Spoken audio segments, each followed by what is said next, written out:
Michael, was that a self-inflicted defeat? Yeah, I think we had as many chances to score as what they did, and they took their chances, we didn't take ours. I don't think there was anything in the game particularly. You must have been quite pleased at half-time. You'd done okay in that first half? Yeah, we quieted them down. We tried to play a little bit more direct than what we have done recently, and then it was just the next part. But you can't give away goals like we did. I thought we were excellent when we were 2-0 down, but it's easy when you're 2-0 down. It's the mentality of the group. We've got to be tougher in both boxes. The start of the second half again, like it was last week, is cost you. Yeah, players know that.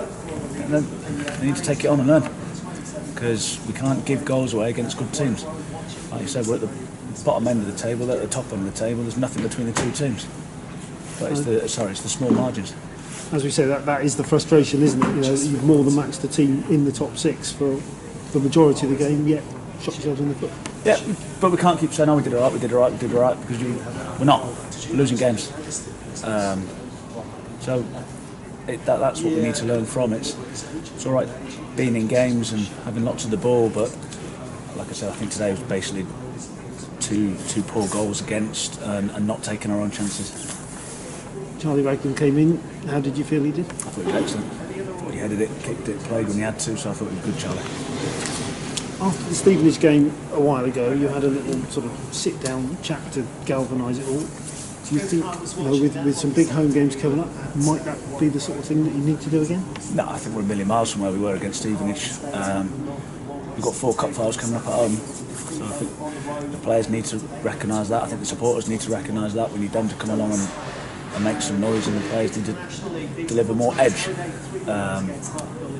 because we did okay again. Against, when you go back to the Stevenage game, we were comfortably beaten. I don't think we were comfortably beaten today. Is it make or break time now, these home games? No, not really, because this is the sort of league where you can go, they are important and no getting away from it, but it's not about these, it's about points on the table, so who you get your points against, it doesn't really matter. Obviously, if you beat teams in and around you, it puts them further behind you, so to speak, but it won't be all doom and gloom. There's still lots of points to play for. How can you get back though to where you were, say, 3 weeks or so ago? Talking sort of the Milton Keynes Yeovil games. Is that what you're trying to get back to? How do you get back to that? I don't think we're far off it. I don't think we've created numerous chances today. Just someone's got to get on the end of one. Good opportunities to put balls in the box that weren't quite right.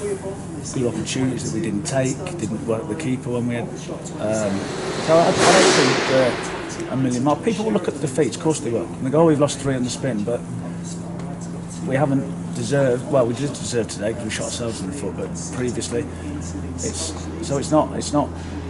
People can't panic. The results have gone against us today.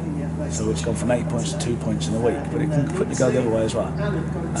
It's not about other teams, it's about how many points we get. If we don't get enough points, we will get relegated. If we get enough points, we won't. That's what we need to focus on. Thank you, Michael, are you seeing, even though you want results, are you seeing enough in the performances to go into this massive run of home games? You're quite confident. Yeah, well, you've seen the same game as I have today, and nothing between best. They've got the best form in the league. Apart from last week, I think something like the week before that, I think about 22 points from 8 games. So it shows you the run that they've been on, and there's nothing between the two teams. I think you were neutral when you came to the game, and you'd go, that was 2 good teams.